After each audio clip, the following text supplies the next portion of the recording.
अकुल तो खुशी भी।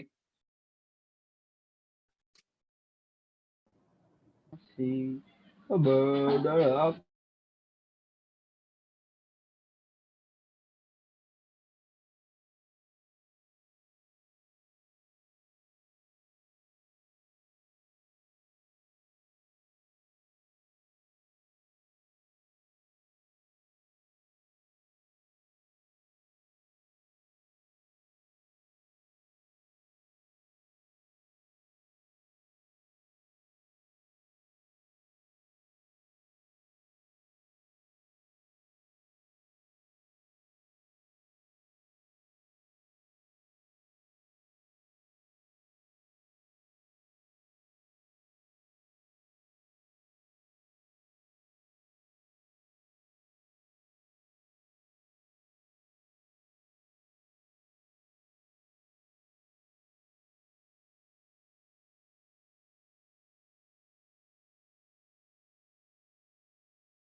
All right.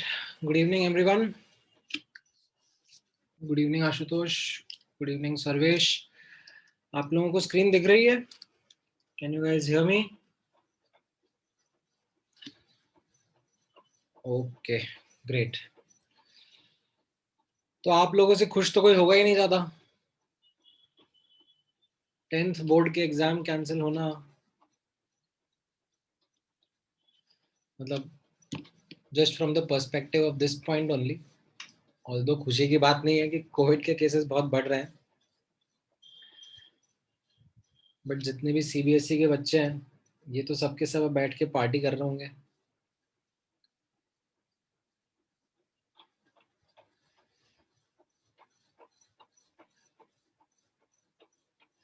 अच्छा, कुछ बच्चों को दुख ही हो रहा है कि हम तो फुल्ली प्रिपेयर्ड थे सर, इतनी मेहनत करी थी.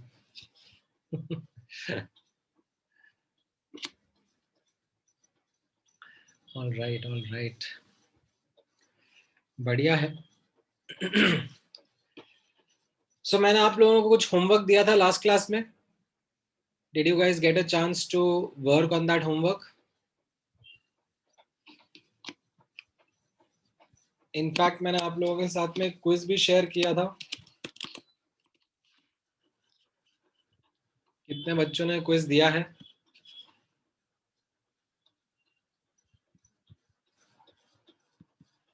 Late me check the attempt as well. कितने बच्चे हैं इस बैच में? 78, 79.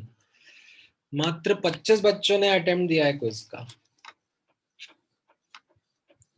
बाकी बच्चों को बैठने नहीं दूंगा मैं क्लास में. अब तो कोई बहाना भी नहीं बचा आप लोगों का.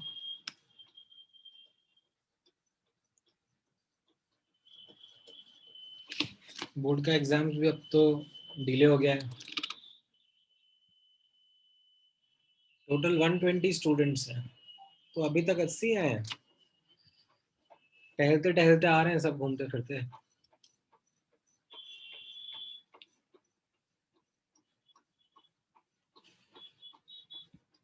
हाँ हाँ हर्ष, करेंगे, आपका डाउट भी डिस्कस करेंगे.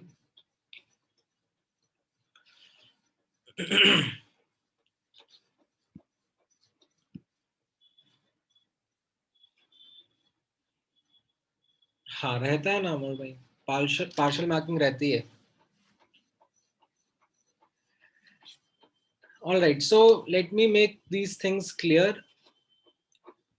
ठीक है, अब आप लोग प्रैक्टिकली 11th क्लास में ट्रांसेंड कर गए हो, एंड अब आप लोगों को जेई की प्रिपरेशन की तैयारी फुल मोमेंटम में शुरू कर देनी है. एंड जैसा कि आप में से कुछ लोग होंगे जो कि अपने सीनियर्स के टच में हैं, तो आप लोगों को ये चीज समझने को मिलेगी दैट जेई की पढ़ाई intelligent versus intelligent as well as organised hard working sincere students को डिफरेंशिएट कर देती है. बिकॉज 2 साल का सिलेबस है, and that too something much much you can say a different league as compared to your board examinations. So it requires that dedicated effort, that dedicated time, that dedicated preparation. ऐसे ही नहीं students बोलते हैं कि हम दिन के 10-10 घंटे पढ़ते हैं, क्लासेस होने के साथ साथ भी जो भी टाइम बचता है वो एकेडमिक्स को, पढ़ाइयों को डेडिकेट कर देते हैं, तब जाके they are able to get a grip of the syllabus. They are able to get a hold of things around them. अगर आप लोग इस चीज को लाइटली ले रहे हो, इस चीज को अभी इंपॉर्टेंस नहीं दे रहे हो, तो आप खुद कुछ महीनों में ये चीजें सीख लोगे. You will learn this lesson the hard way, because this journey requires you to develop certain habits and habits of successful students. सबसे बड़ी मिस्टेक आप लोग जो अब करोगे, जो ब्लंडर आप लोग करोगे, वो एक होगा कि आप टाइम टेबल बना के नहीं चलोगे. आप बस ऑन द गो चीजें देखोगे. हाँ आज पता पड़ रहा है क्लास है, ठीक है क्लास अटेंड कर ली, होमवर्क है तो बाद में देख लेंगे. ये एटीट्यूड जो आपका है, ये आपका 10th क्लास तक में काम कर जाता है. ठीक है, इनफैक्ट अगर अभी बोर्ड के एग्जामिनेशंस भी हो जाते हैं तो आपका अच्छा खासा रिजल्ट भी आ जाता लास्ट मोमेंट पे पढ़ाई कर करके. बिकॉज इस तरीके का एग्जाम, इस तरह की डिफिकल्टी आपने अभी तक देखी नहीं है. सो प्लीज इंश्योर दैट ये जो हैबिट्स है मैं आपके साथ धीरे धीरे शेयर करता जाऊंगा. जनरल हैबिट्स भी हैं as well as very specific, very ऐसे सटल हैबिट्स भी हैं जो कि स्टूडेंट्स अगर अपने डे टू डे में इनकलकेट कर लेते हैं, इम्बाइब कर लेते हैं, तो they are able to do much better than those students who just are under this false sense of confidence कि हम तो अच्छे से बचपन से स्टेलर परफॉर्मर रहे हैं, बोर्ड टॉप करते आए हैं. आपको हर साल ऐसे एग्जाम्पल मिलेंगे जो बोर्ड टॉप कर रहे हैं बट उनका जेई में नहीं हुआ है.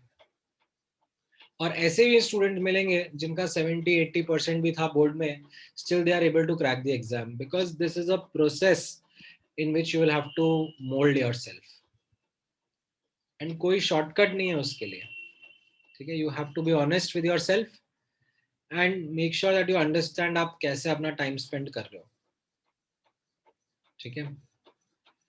अभी तो आपकी हो सकता है क्लासेस की फ्रीक्वेंसी भी बढ़ जाए, बोर्ड एग्जाम्स कैंसिल हो गए हैं, तो बाकी स्टेट बोर्ड्स का भी रिजल्ट पता पड़ेगा धीरे धीरे. सीबीएसई ने जैसा करा है, आई एम श्योर बाकी स्टेट बोर्ड भी वैसा ही फॉलो करेंगे. हो सकता है स्टेट बोर्ड्स के भी एग्जाम कैंसिल ही हो जाए, नॉट गारंटी, बट महाराष्ट्र में तो वैसे भी सबसे ज्यादा केसेस आ रखे हैं, सबसे ज्यादा सिचुएशन स्ट्रेसफुल हो रखी है. तो you will have to make sure that अब आपका ये फोकस बनता जाए, ठीक है. तो जो भी होमवर्क मैं आपको देता हूँ, क्विजेस आपको देता हूँ, असाइनमेंट्स आपको देता हूँ, प्लीज मेक श्योर आप लोग उनको अटेम्प्ट कर रहे हो, ठीक है. एंड मैं भेजूंगा, I will send this report card to ओक सर एज वेल, कि इतने बच्चों ने अटेम्प्ट करा है क्विज, बाकी बच्चे नहीं कर रहे हैं, क्यों नहीं कर रहे हैं, क्या रीजंस हैं, वो धीरे धीरे प्रॉब्लम्स में नहीं बन जाए, ठीक है. हाँ, डेफिनेटली अगर आप लोगों ने कुछ होमवर्क के क्वेश्चंस अटेम्प्ट करे हैं तो मैं उसके डाउट्स भी डिस्कस करना चाहूंगा, ठीक है. In fact let me spend some 10-15 minutes in quickly closing any doubts that you might have from the homework that I gave. Now homework क्या दिया था मैं आपको देख लेता हूँ एक बार.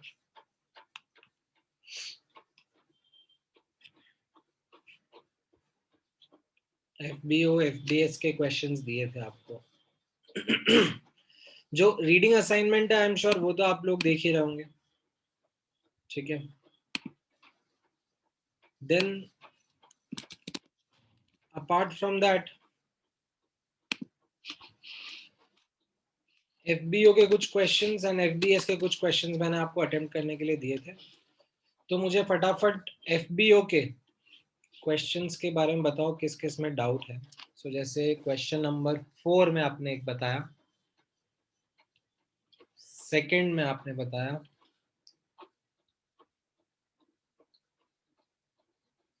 और बताओ फिफ्थ में,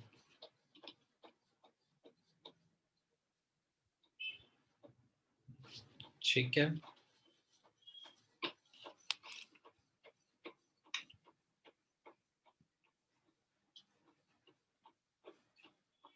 टेंथ में भी है.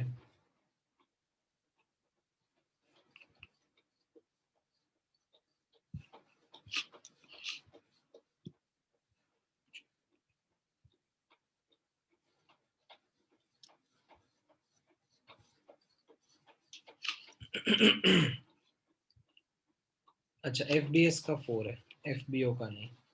FBS का 4 तो आपको आज मैं पढ़ाऊंगा, उसके बेसिस पे समझ में आएगा,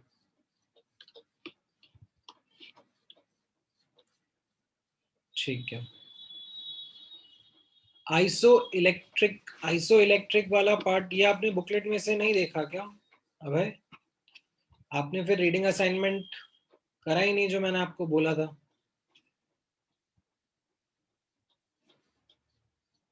बुकलेट का आपने ये एटॉमिक टर्म्स वाला सेक्शन नहीं पढ़ा क्या?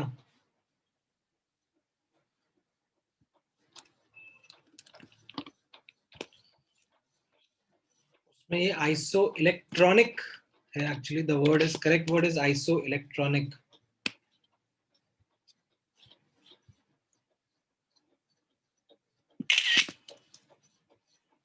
ये था ना मॉड्यूल में कि इसका बुकलेट जो है उसमें ये सारे टर्म्स आपको ध्यान में रखने हैं.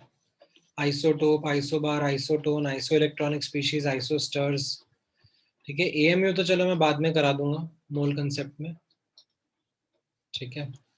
आइसोडाइफर्स, ये सारे टर्म्स ध्यान में रखने हैं, इनको मैंने अलग से नोट्स में लिखवाया नहीं है, बट चाहिए तो आप ऐड कर लेना वहां पर। समझाने का इनमें कुछ है नहीं, these are like just terms, हैं तो हैं, ध्यान में रखना होता है। ठीक है, ऑलराइट। सो एफबीओ में क्वेश्चन नंबर 2, 5 एंड 10 भी पूछा ना किसी ने? हाँ 10 भी डाला है। हाँ, क्विज का भी डाउट देख लेंगे हर्ष। सो क्वेश्चन नंबर 2 में let's understand what is the problem.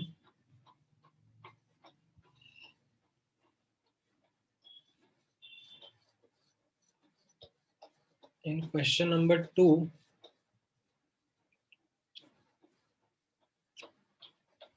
Charge upon mass ratio पूछा है।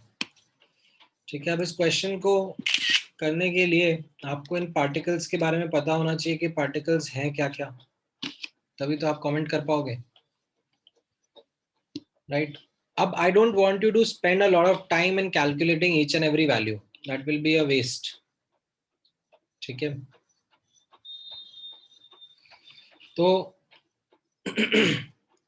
इसमें अब आप देखोगे दैट इलेक्ट्रॉन का चार्ज 1.6, इनफैक्ट -1.6 इंटू 10 की पावर -19 कूलम होता है, और मास बहुत ही छोटा होता है, 9.1 into 10 raise to the power of -31 kg। ठीक है, don't need to calculate the value, आप ऐसे ही जज कर लोगे। प्रोटॉन का चार्ज 1.6 इंटू 10 की पावर -19 कूलम, और मास 1.67 रफली इंटू 10 की पावर -27 kg। राइट, न्यूट्रॉन के बारे में charge is 0 and mass is almost the same, 1.67 1.68 मान लो। ठीक है, जस्ट एज एन अप्रोक्सीमेशन कह रहा हूं मैं। And what about alpha particle? Alpha particle में 2 प्रोटॉन 2 न्यूट्रॉन होते हैं, तो मास ऑलमोस्ट 4 टाइम्स 1.68 या 1.67 कर दो इंटू 10 की पावर -27 kg, और चार्ज जो होगा वो ट्वाइस, क्योंकि 2 इलेक्ट्रॉन्स रिमूव्ड होते हैं ना, 2 प्लस आयन होता है ये, तो 2 इंटू 1.6 इंटू 10 की पावर -19 कूलम। राइट, अब कैलकुलेशन करने की जरूरत नहीं है, राइट? इसमें तो 0 रहेगा क्यूब आयन, इसमें मैक्स रहेगा, राइट, बिकॉज मास बहुत छोटा है। ठीक है, चार्ज तो कैसा है इनका? चार्ज तो इनका ऑलमोस्ट सेम सा या डबल ट्रिपल 4 टाइम्स वैसा ही है, बट मास तो ये बहुत ही लाइट है ना।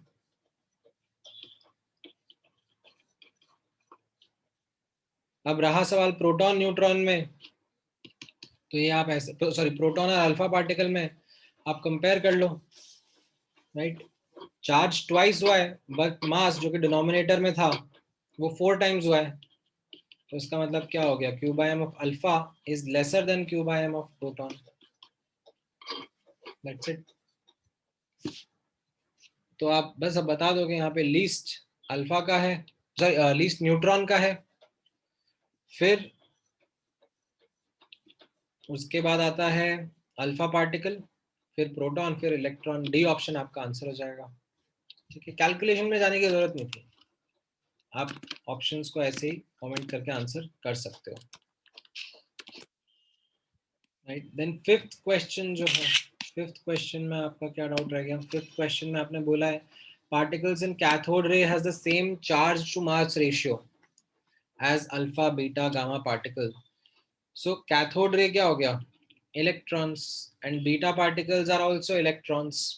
सो सिंपल, मतलब आपको इस चीज का नॉलेज जस्ट होना चाहिए दैट बीटा पार्टिकल्स होते क्या है। देन 10th वाले में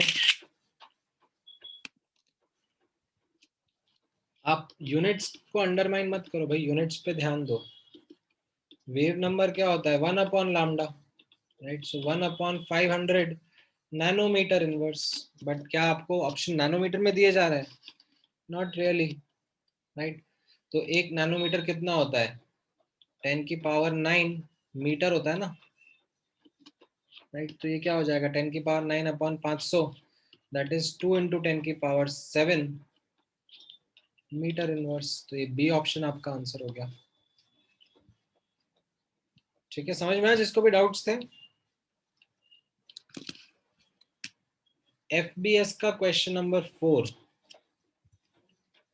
हाँ, ये अच्छा क्वेश्चन है, ये रुक जाओ, ये मैं अभी थोड़ा सा फोटो इलेक्ट्रिक इफेक्ट पढ़ा देता हूँ, तो उसके बाद ये आपका काफी हद तक सॉर्ट हो जाएगा।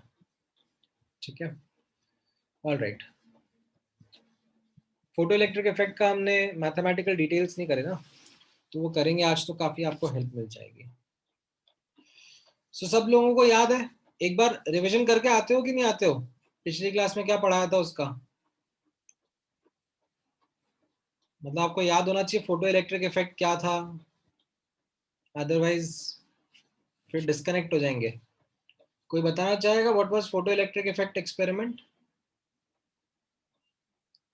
You can raise your hand. What was photo electric effect experiment?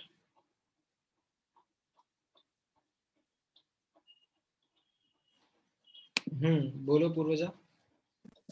Sir, we saw that when some metals were exposed to a light beam, they ejected electrons. Perfect. And then what was the underlying phenomena, like what was happening at an atomic level?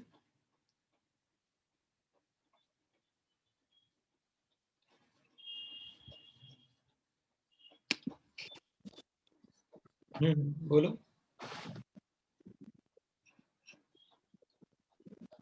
अभी आपकी आवाज नहीं आ रही है, मैं दोबारा हाँ unmute कर देता हूँ मैं। अब बोलो। नहीं, आपकी आवाज फिर से चली गई है। चलो कोई नहीं, हर्ष बोल देगा। हर्ष, एटॉमिक लेवल पे क्या हो रहा है? सर आयनाइजेशन हो रहा था। Right, so an incoming photon was coming and it was providing the energy that was sufficient to eject the electrons, right? So Albert Einstein provided a mathematical description of what was happening, right? He noted these observations that this phenomena is happening without any time lag, ठीक है, और delay, instantaneous ये phenomena हो रहा है। Transfer of energy is taking place from the photon to the electron and it is resulting in the ejection of electron. Now, how is the energy conservation working here? How is this energy getting transferred? तो उसके लिए Albert Einstein also presented the equation, the argument that if we provide more energy to the photon, like if we increase its frequency, then that greater energy will be transferred to the electron and greater kinetic energy will be there with the ejected electron. Right? So in other words, यहाँ पे आप notice करना, the mathematical equation comes out to be as follows. The energy of photon is being used in two ways. Minimum energy required to eject the electron out of the atom, right? It is called as threshold energy or work function.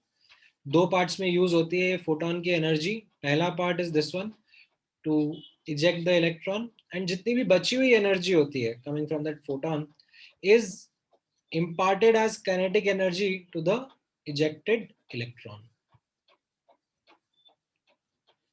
Now notice karna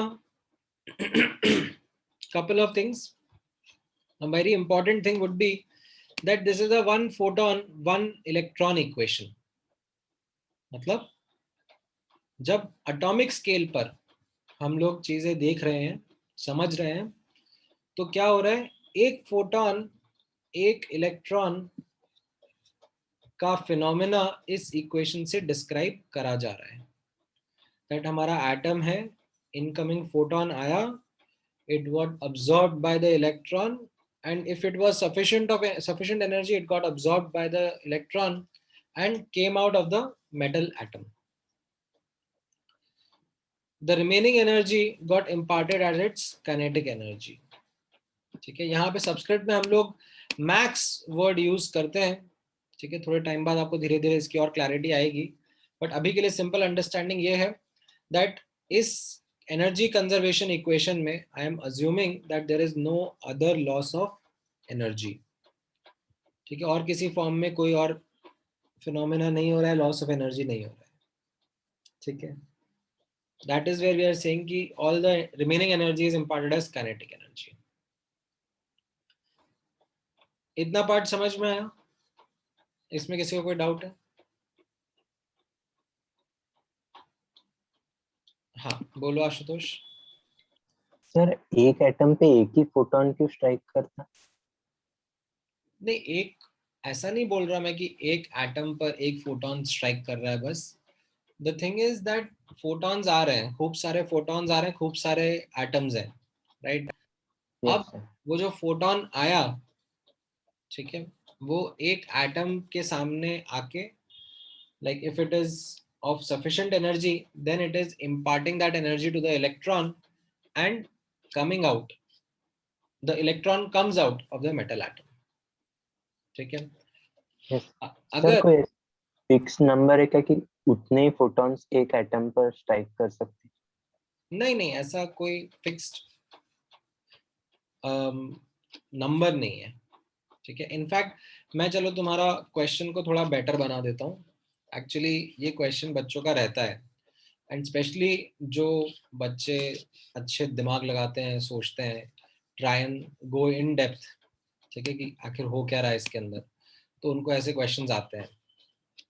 ठीक है, तो यहाँ पर notice करना, थोड़ा सा Bohr's model का knowledge लगता है. ठीक है, अब बोर्स मॉडल आप लोगों ने जूनियर क्लासेस में पढ़ा हुआ है, वैसे थोड़ा तो आइडिया होगा ही ना आपको बोर्स मॉडल का. ठीक है, तो मैं वैसे पढ़ाऊंगा इसे, इसके बाद का टॉपिक वही रहेगा. ठीक है, अगर नहीं भी पढ़ा है तो भी उस मॉडल के बारे में एक सिंपल रिप्रेजेंटेशन कैसी रहती है. Bohr's model of atom, that एक न्यूक्लियस है, एंड न्यूक्लियस के अराउंड पर्टिकुलर ऑर्बिट्स में इलेक्ट्रॉन प्रेजेंट हो सकता है. ठीक है, these are various energy levels. ठीक है, फर्स्ट ऑर्बिट को एनर्जी लेवल 1 बोलते हैं, सेकेंड ऑर्बिट को एनर्जी लेवल 2 बोलते हैं, थर्ड ऑर्बिट को एनर्जी लेवल 3 बोलते हैं. So these are quantised energy levels. ठीक है, मैं बताऊंगा आपको, बोर्स मॉडल पढ़ाऊंगा तब आपको ये चीज एकदम बेसिक से एक्सप्लेन भी करूंगा. एंड मान लो लेट्स से इलेक्ट्रॉन यहाँ पर प्रेजेंट है. ठीक है, ये हाइड्रोजन का एटम है. ठीक है, इलेक्ट्रॉन यहाँ पे प्रेजेंट है. चलो चीजें सिंपल ही रखते हैं. एंड अभी यहाँ से फोटोन आ रहा है. ठीक है, अब ये फोटोन जो है इस इलेक्ट्रॉन के साथ में जब भी इंटरैक्ट करता है, when it is either capable of exciting the electron. exciting का मतलब होता है उसको हायर एनर्जी ऑर्बिट्स में ले जाए. ठीक है, और capable of ionizing the electron, मतलब इस इलेक्ट्रॉन को एटम से ही निकाल दे. ठीक है, अगर इन दोनों में से कुछ भी नहीं कर रहा है फोटोन, ठीक है, if it is doing neither of these two things, then photon electron का interaction हम लोग neglect कर देते हैं. ठीक है, they do not interact with each other in that case. तो यहाँ पर कैसा होता है, कई स्टूडेंट्स का, ठीक है, ये क्वेश्चन आता है कि सर क्या ऐसा हो सकता है कि सर एक फोटोन आया, ठीक है, और इसके पास इतनी एनर्जी नहीं थी कि ये इलेक्ट्रॉन को इजेक्ट कर सके. ठीक है, इतनी पूरी एनर्जी नहीं थी, बट इतनी थी कि ये इसको नेक्स्ट एनर्जी लेवल पर एक्साइट कर सके. तो अब जब इलेक्ट्रॉन एक्साइटेड लेवल पर आ गया, एक्साइटेड स्टेट में आ गया है, तो एक और फोटोन आ जावे एंड वो फोटोन फिर एनर्जी प्रोवाइड करके इलेक्ट्रॉन को इजेक्ट करा दे। तो सर ये तो 2 फोटोन और 1 इलेक्ट्रॉन फिनोमेना हो गया, राइट? इसको बोलते भी हैं, इसका नाम होता है multi photon excitation. Now the thing is that is it a possible phenomena? The answer is yes. Is it a probable phenomena? The answer is no. It is very rare. क्यों? Because जब electron excite होता है तो electron excited state में रहना नहीं चाहता है, वो क्विकली वापस से अपनी लोअर एनर्जी स्टेट में आ जाता है। ठीक है, तो जब मोस्ट ऑफ द इंटरेक्शंस, ठीक है, बहुत सारे फोटॉन्स आ रहे हैं, बहुत सारे इलेक्ट्रॉन्स आ रहे हैं, ठीक है, तो इसमें जो मोस्ट ऑफ द इंटरेक्शंस हो रहे हैं they are simply 1 photon 1 electron interactions.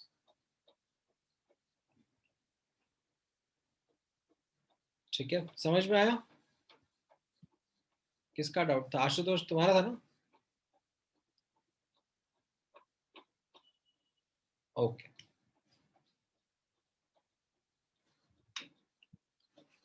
Now अब नोटिस करना, कुछ सिंबल्स में इंट्रोड्यूस कर रहा हूं, जैसे ये जो थ्रेशहोल्ड एनर्जी रहती है, वर्क फंक्शन रहता है। अच्छा, कुछ और भी डाउट है? ओके, नहीं ठीक है। जो थ्रेशहोल्ड एनर्जी रहती है, वर्क फंक्शन रहता है, उसको हम लोग फाई, PHI, ठीक है, इस सिंबल फाई से रिप्रेजेंट करते हैं, PHI। एंड इसमें कैसा रहता है? This is a property that depends on the metal, क्योंकि उसका न्यूक्लियस जो है वो कैसे इलेक्ट्रॉन को होल्ड करे हुए है, तो कितना मिनिमम एनर्जी चाहिए रहेगा। तो ये कैसा है? This is something which is a metal dependent quantity.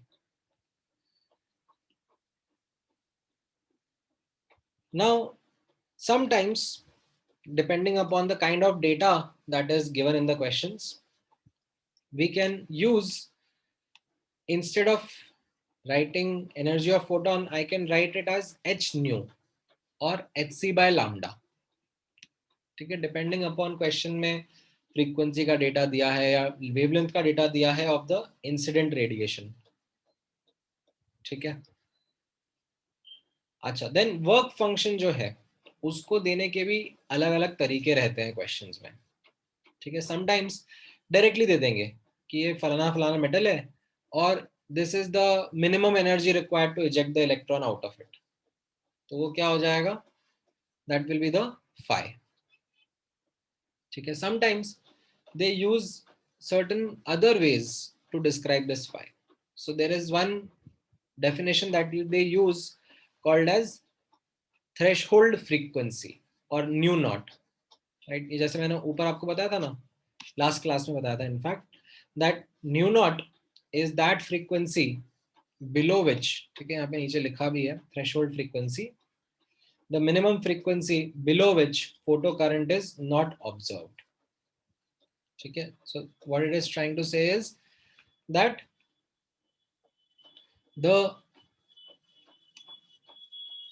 photon which is just capable of ejecting the electron, ठीक है, minimum energy required to eject the electron, तो वो just capable है ejecting electron, उसका भी आप वैल्यू यहाँ पे लिख सकते हो as h nu naught।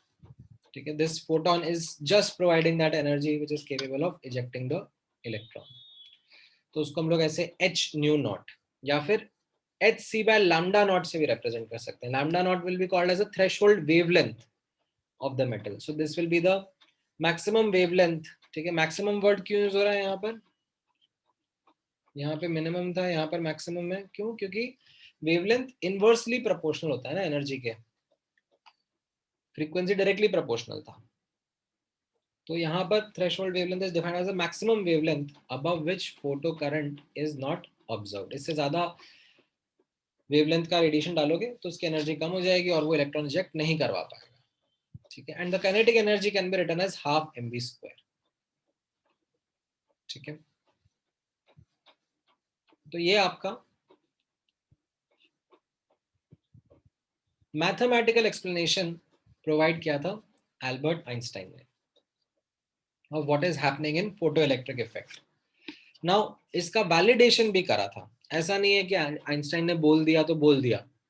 ठीक है, इस इक्वेशन को सपोर्ट करने के लिए, ठीक है, इस इक्वेशन को प्रेजेंट करने के लिए, वैलिडेट करने के लिए एक्सपेरिमेंटल ऑब्जर्वेशंस भी चाहिए थी, राइट. तो अब जैसे एनर्जी ऑफ फोटोन है, ठीक है, this is something which we would know. ठीक है, कि हम लोग कौन सा रेडिएशन स्ट्राइक कर रहे हैं. मान लो मैं रेड लेजर लाइट स्ट्राइक कर रहा हूँ, तो क्या क्या फ्रीक्वेंसी की, क्या वेवलेंथ की लेजर लाइट स्ट्राइक कर रहा हूँ, उसका फ्रीक्वेंसी का वैल्यू मुझे पता होगा, तो लेफ्ट हैंड साइड मुझे पता होगा. ठीक है, फिर जो मेटल्स है उनका वर्क फंक्शन भी मुझे पता होता है. ठीक है, कैसे, मतलब ये एक मेटल लिया और ये फोटो इलेक्ट्रिक इफेक्ट एक्सपेरिमेंट में डाल दिया और डिफरेंट डिफरेंट रेडिएशन थ्रो कर रहा हूँ. ठीक है, अब यहाँ से इलेक्ट्रॉन्स अगर इजेक्ट कर रहे हो तो मेरा सर्किट कंप्लीट हो रहा होगा और फोटो करंट की वैल्यू आ रही होगी. ठीक है, अब ये फ्रीक्वेंसी को मैं लेट से कम करता रहूंगा, कम करता जाऊंगा, चेंज करके कम करता रहूंगा, एक ऐसी फ्रीक्वेंसी आ जाएगी जिसके नीचे नो इलेक्ट्रॉन्स या no photo current is seen, right. तो मैं समझ जाऊंगा कि ये इस मेटल का कैरेक्टरिस्टिक थ्रेशोल्ड फ्रीक्वेंसी था. तो मुझे न्यू नॉट भी पता पड़ जाएगा, मुझे उसका मतलब ये फाई का वैल्यू भी पता पड़ जाएगा. ठीक है, how do I get this experimentally, kinetic energy of ejected electron. मतलब जबकि इलेक्ट्रॉन तो दिखता ही नहीं है मुझे, राइट. यहाँ से फ्रीक्वेंसी आई, स्ट्राइक करी मेटल पर, इलेक्ट्रॉन इजेक्ट हो गया, तो मुझे पता कैसे पड़ेगा कि उसकी काइनेटिक एनर्जी कितनी है. मैं तो इलेक्ट्रॉन देख ही नहीं पाता हूँ. Do you know some way?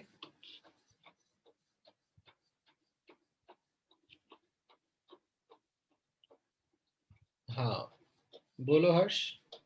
Sir electron का मास पता है, और ये मेटल की, वो मेटल जहाँ रखे हुआ है और डिटेक्टर के बीच में की लेंथ पता है, तो उससे वेलोसिटी आ जाएंगी और उससे काइनेटिक एनर्जी. बट ये इंस्टेंटली हो रहा है, लाइक टाइम लैग है ही नहीं इसमें, मतलब इतना फास्ट हो रहा है कि मुझे पता ही नहीं पड़ेगा. सर एरर आ जाएगा. मतलब जैसे मैं आपको एक आइडिया दे देता हूँ. ठीक है, मैं आपको एक आइडिया दे देता हूँ थ्रू अ क्विक कैलकुलेशन. ठीक है, जैसे मान लो मैंने क्वेश्चन आपको दिया, determine the speed of the fastest electron ejected when a metal of lambda naught 900 nanometre is struck by a radiation of 300 nanometre, right. तो आप क्या करोगे, आप बोलोगे ठीक है, ये अपनी फोटो इलेक्ट्रिक इफेक्ट की इक्वेशन है, this is our starting point, energy of photon is used in two ways, 5 + ke max. अब जो डेटा दिया है उसमें लैम्डा दिए हैं, तो इसको मैं hc बाय लैम्डा लिख सकता हूँ और इसको hc बाय लैम्डा नॉट लिख सकता हूँ, और वेलोसिटी या स्पीड निकालनी है तो उसको हाफ mv² लिख देता हूँ. ठीक है, इनको थोड़ा रीअरेंज करोगे तो ये आपका v का टर्म आ जाएगा, इसमें डेटा सब्स्टिट्यूट करोगे. ठीक है, डेटा इतना अच्छा नहीं है, मतलब कैलकुलेशन थोड़ी ट्रिकी ट्रैपी है, तो उसमें आप जब डेटा डालोगे, ठीक है, कैलकुलेट करोगे, तो ये आंसर आएगा अराउंड 10⁵ या 10⁶ मीटर पर सेकंड के ऑर्डर का. तो this is extremely fast. This is not practically possible for you to like measure that time and in this small setup. ठीक है, ये ऐसा भी नहीं है कि जैसे लाइट की स्पीड मेजर करनी हो तो दूर दूर खड़े हैं और एक जगह से लाइट डाली दूसरी जगह पे जा रही है, नहीं. ये एक छोटा सा सेटअप है, मतलब आपके टेबल पर आ जाएगा, तो उसमें इतने से डिस्टेंस में इतना फास्ट इलेक्ट्रॉन को डिटेक्ट कर पाना इज क्वाइट अ चैलेंज. हाँ, कुणाल आप कुछ सजेशन दे रहे हो? Sir fluorescent. तो फ्लोरेसेंस से तो आपको डिटेक्ट होगा इलेक्ट्रॉन, मतलब वो तो सेंसर आप लगा सकते हो कि हाँ, मतलब यहाँ पर लाइक दूसरी जो प्लेट आई है वहां पे जैसे ही ग्लो हुआ. ठीक है, बट आप समझ रहे हो कि ये इतने मतलब मिली सेकेंड, माइक्रो सेकेंड में चीजें हो रही हैं कि जितने में यहाँ से ये होगा, जितने में ग्लो दिखेगा, like you will not be able to detect that time. Okay sir. हाँ, बोलो आशुतोष। सर बड़ा सेटअप बनाना पॉसिबल नहीं है क्या?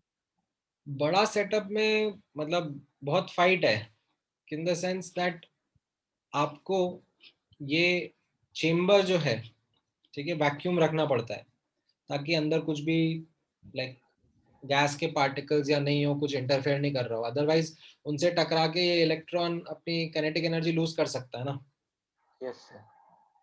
तो वैक्यूम बनाना, इतना बड़ा चेम्बर कितना बना लोगे, रूम की साइज का बना लोगे तो भी क्या, कितना फर्क पड़ेगा, आप देखो उसे कितना फास्ट इलेक्ट्रॉन ट्रैवल कर रहा है। यस सर,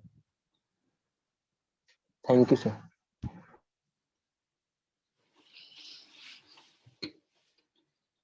तो वही तो हमें, अरे ओम, हमें वही तो वैलिडेट करना है ना, लेफ्ट हैंड साइड और राइट हैंड साइड में। मतलब जैसे आपको एनर्जी ऑफ फोटोन पता है, ठीक है, तो लेफ्ट हैंड साइड आपको पता है।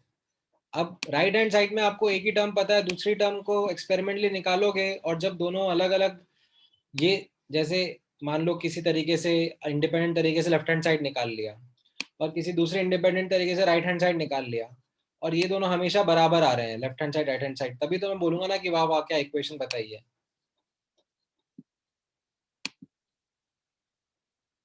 समझ में आया? एक्सपेरिमेंटल वैलिडेशन की बात कर रहा हूँ मैं इस इक्वेशन की।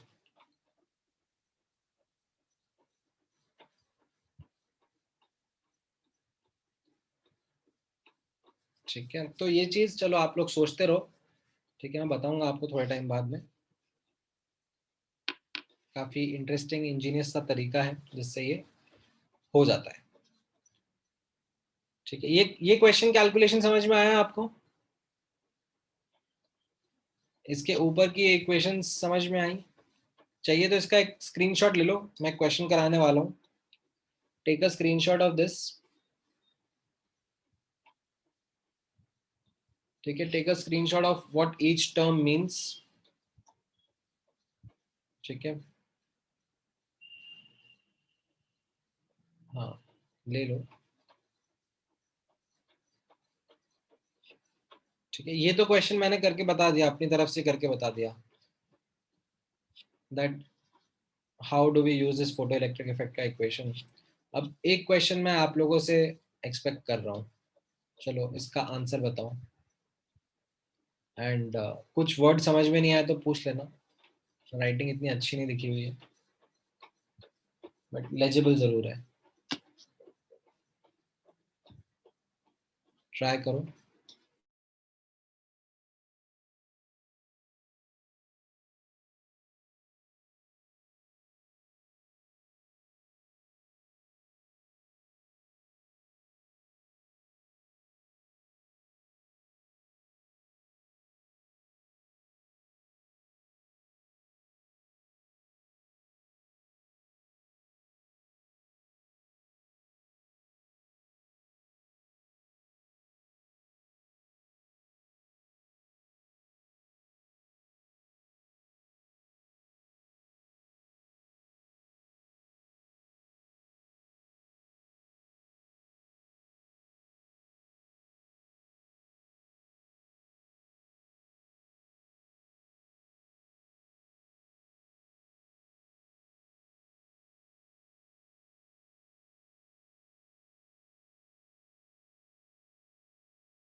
ऑलराइट, काफी सारे आंसर आए हैं, लेट्स चेक आउट। आदित्य सही है, पूर्वजा नहीं, विघ्नेश का भी सही है, मृण्मय नहीं, अनंत नहीं, अभय का सही है, हर्षदा का नहीं, आशुतोष का यस, आमोद, हर्ष, अनंत, ऋतुजा, शुभम, सोहम, सर्वेश, ओजस गलत, not correct.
All right, so the correct answer is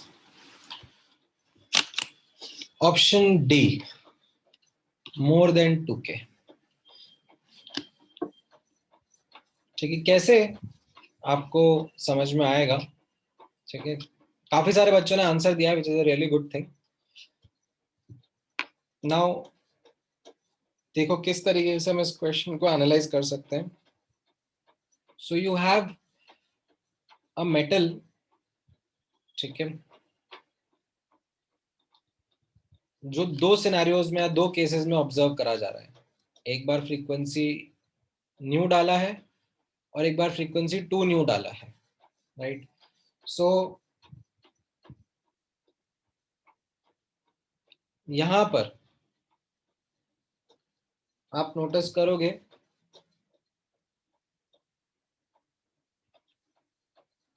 first case में ये H न्यू है, राइट? फोटो इलेक्ट्रिक इफेक्ट की इक्वेशन की यूज कर रहे हैं ना हम लोग, energy of photon is equal to work function plus kinetic energy K max, right? तो इस इक्वेशन को हम लोग पहले केस में यूज करें। पहला केस क्या कह रहा है? That H new is equal to 5 plus K. Nu is the frequency and say K is the kinetic energy. अब दूसरे केस में फ्रीक्वेंसी डबल कर दी, so left hand side becomes H times 2 nu plus phi plus kinetic energy. इस time पूछा जा रहा है कितना होगा, तो let's say that's a question mark, ठीक है? अब आप सॉल्व करना चाहोगे इस क्वेश्चन मार्क के लिए। नाउ डिफरेंट तरीके हैं जिससे आप सॉल्व करना चाहोगे। मैं क्या कर रहा हूँ, ये पहली इक्वेशन का H न्यू जो है ये सेकंड में सब्स्टिट्यूट कर दे रहा हूँ। तो क्या दिख रहा है, ये जो H टाइम्स न्यू था 2 को मैंने अलग कर लिया और H न्यू को सब्स्टिट्यूट करके 5 प्लस K लिख दिया। तो ये कैसा हो जाएगा, एक 5 यहाँ के 5 को कट कर देगा, तो ये क्या बन जाएगा 2K प्लस 5। तो दैट मीन्स नया kinetic energy is more than 2K।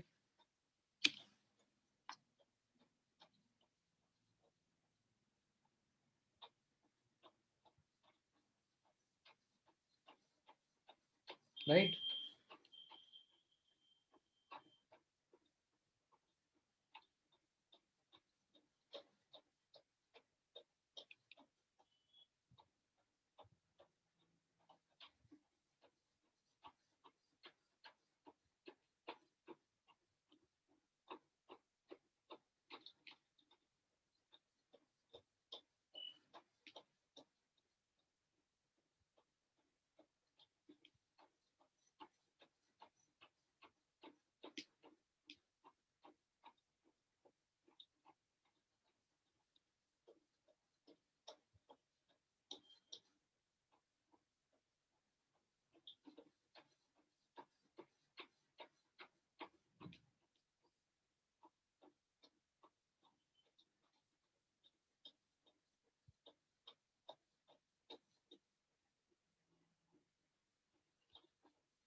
हाँ, कुछ कहना चाहते हो आशुतोष?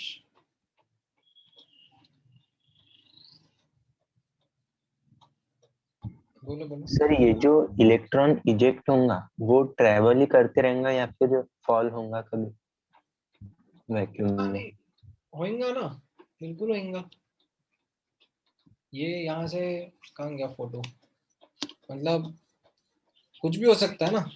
यहाँ पर ये मेटल है, अब रेडिएशन आ रहा है, ठीक है, and as a consequence electrons eject हो रहे हैं। अब वो इधर भी हो सकते हैं, ऊपर भी हो सकते हैं, नीचे भी हो सकते हैं, किसी भी डायरेक्शन में हो सकते हैं, there is no control to it. And जो इलेक्ट्रॉन सामने डिटेक्टर प्लेट पे चले जाएंगे, ठीक है, जो इलेक्ट्रॉन सामने डिटेक्टर प्लेट पे चले जाएंगे वो फिर सर्किट कंप्लीट होकर यहाँ पे करंट शो करेंगे, फोटो करंट, ठीक है ना। Yes. नहीं सर, अगर मतलब वो स्ट्रेट लाइन में ट्रेवल कर रहे हैं और डिटेक्टर बहुत दूर है तो वो नीचे गिरेंगे या स्ट्रेट लाइन में ट्रेवल करेंगे? हाँ हाँ, मतलब they are travelling at really high speeds, तो वो स्ट्रेट लाइन ही ट्रैवल कर रहे हैं, ऐसा कोई कर्वी वेवी पाथ नहीं है उनका। सर फिर ग्रेविटेशन एक्ट नहीं करेंगे? वो बहुत ही नेग्लिजिबल इफेक्ट है। Okay, thank you sir. ठीक है। हाँ हर्षदा, आपको कैलकुलेशन नहीं समझ में आया? मैथ है ना, मतलब ये तो दो इक्वेशन और ये अननोन को इसके टर्म्स में निकालना है बस, इसमें क्या पार्ट नहीं समझ में आया?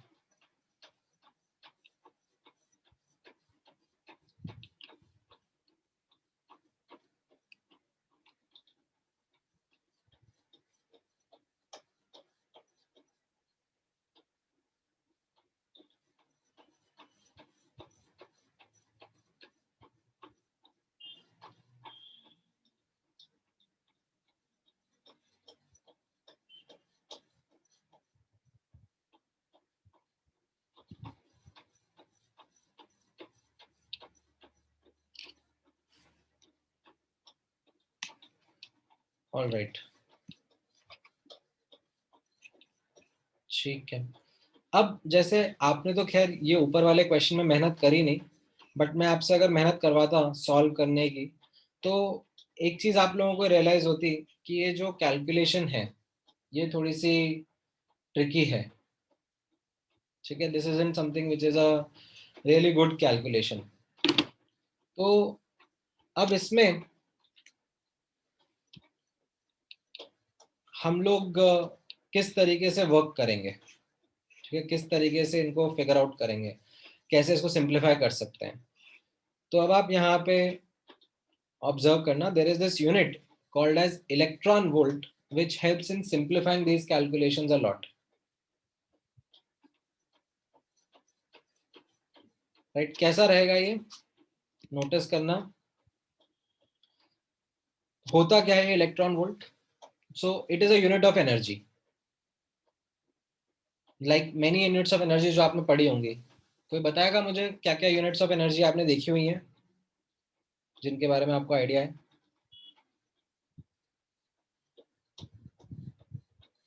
Joule, correct. Any other? अर्ग, कैलोरी, राइट। तो ये यूनिट्स ऑफ एनर्जी रहती है। वैसे ये भी एक यूनिट ऑफ एनर्जी है called as electron volt. Now this is an energy which is of a very very small scale, ठीक है, एटॉमिक लेवल पर। इसका इंटर कन्वर्जन रहता है जूल के साथ में। 1 electron volt 1 EV is equal to 1.6 into 10 की power minus 19 joule, right. 1 EV is equal to 1.6 into 10 की पावर माइनस 19 जूल, मतलब काफी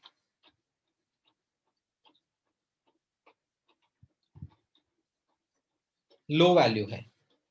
अब डेफिनेटली ये वैल्यू देखकर आपको कुछ लग रहा होगा कि कुछ चार्ज ऑफ इलेक्ट्रॉन से रिलेटेड है, क्योंकि ये चार्ज ऑफ इलेक्ट्रॉन की वैल्यू होती थी 1.6 into 10 की पावर माइनस 19 कूलम, राइट। तो yes, the definition, the derivation comes from there only, ठीक है, सो आपको जस्ट इस इंटर कन्वर्जन के अलावा मैं थोड़ा सा डिटेल में लेके जाऊंगा, ठीक है, एंड उस थोड़े से डिटेल में मैं अगेन आप लोगों को मेरे साथ एक लीप ऑफ फेथ लेने के लिए बोलूंगा, in the sense that physics की जो डिटेल्स हैं वो मैं आपके साथ में डिस्कस नहीं करूंगा अभी, जस्ट एक पर्टिकुलर पार्ट है, एक पर्टिकुलर एस्पेक्ट है जो मैं आपको बोलूंगा ध्यान रखने के लिए, ठीक है। तो यहाँ पे नोटिस करना कैसा है, 1 EV का जो डेफिनेशन है, कहाँ से आता है ये, is defined as the kinetic energy gained by an electron when accelerated from rest through a potential difference of 1 volt, right? So यहाँ पर कैसा है, like you have say an electron at rest, ठीक है, hypothetical बात कर रहा हूँ मैं क्योंकि ऐसे इलेक्ट्रॉन रेस्ट पे मिलता नहीं है but let's say you have an electron at rest and हम उसके अक्रॉस 1 वोल्ट का पोटेंशियल डिफरेंस अप्लाई करते हैं, तो क्या होगा, ये इलेक्ट्रॉन ऑपोजिट चार्ज प्लेट की तरफ मूव करने लगेगा, ठीक है। तो पहले रेस्ट पे था but then it will acquire some kinetic energy, that kinetic energy is called as 1 EV। Now ये कैलकुलेशन या अंडरस्टैंडिंग कहाँ से आती है, ये जब 12th में इलेक्ट्रोस्टैटिक्स चैप्टर कवर करते हो तो वहां पर ये चीज बताई जाती है, डिराइव कराई जाती है, ठीक है। कैसा रहता है, it is actually an inter conversion between kinetic energy and gravitational sorry electrical potential energy, ठीक है। जैसे फॉर एग्जांपल आप लोगों ने, ठीक है, एक बार के लिए ऐसे सुनो, आप लोगों ने ग्रेविटेशन के बारे में पढ़ा है जूनियर क्लासेस में, ग्रेविटेशन आपको मास पता है, मास से ग्रेविटेशनल फील्ड आता है वो पता है, उससे ग्रेविटेशनल पोटेंशियल एनर्जी आती है ये पता है, राइट? ये सब आपने जूनियर क्लास में पढ़ा है और इसको पढ़ के अब्सॉर्ब करके अब आपको इसकी अंडरस्टैंडिंग भी समझ में आ गई है, राइट? सो लेट्स से अगर मेरे पास में हाथ में एक टेनिस बॉल है और मैं उसको ऊपर हवा में थ्रो करता हूँ, राइट? तो मैंने जो वर्क किया, ठीक है, वो बॉल की काइनेटिक एनर्जी में कन्वर्ट हो जाता है, ठीक है। फिर वो काइनेटिक एनर्जी जैसे जैसे बॉल ऊपर जाती है वो काइनेटिक एनर्जी कम होती जाती है और ग्रेविटेशनल पोटेंशियल एनर्जी बढ़ती जाती है, right? Law of conservation of energy चलता रहता है उसी तरीके से, ठीक है। जब आप 12th में ये चैप्टर पढ़ोगे इलेक्ट्रोस्टैटिक्स तो आपको बताया जाएगा कि चार्ज करके भी एक फंडामेंटल प्रॉपर्टी होती है, ठीक है, which is found around us. Now उस चार्ज की वजह से एक इलेक्ट्रिक फील्ड आता है, ठीक है, एंड दैट इलेक्ट्रिक फील्ड, ठीक है, that electric field is something which is responsible for electrostatic potential energy। तो कैसा होता है, मान लो जैसे ये लेफ्ट हैंड साइड पे फोकस करो, एक कोई चार्ज पार्टिकल है Q और आपने उसके अक्रॉस पोटेंशियल डिफरेंस लगा दिया V वोल्ट्स का, तो ये चार्ज पार्टिकल अपने ऑपोजिट चार्ज प्लेट की तरफ मूव करने लग जाएगा, ठीक है। So there will be an interconversion between kinetic energy and the electrostatic potential energy, ठीक है। अब ये चीज का मैं डायरेक्ट फॉर्मूला आपके सामने लिख रहा हूँ without any derivation, without any detail. मैं आपको ये फॉर्मूला डायरेक्टली लिख रहा हूँ और मैं उसकी डिटेल में जाऊंगा भी नहीं बिकॉज मुझे ये चैप्टर नहीं पढ़ाना अभी, ठीक है। उसका यूज होगा इस चैप्टर में and that is where you need to remember this fact, ठीक है, remember this learning that if a charged particle is accelerated,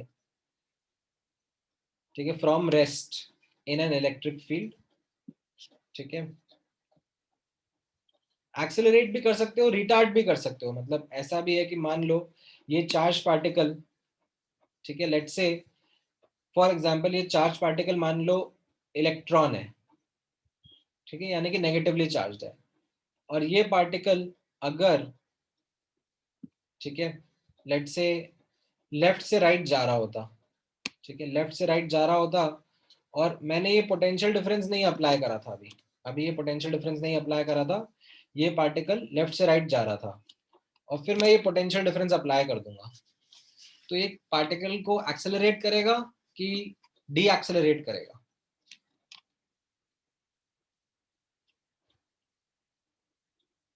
बताओ।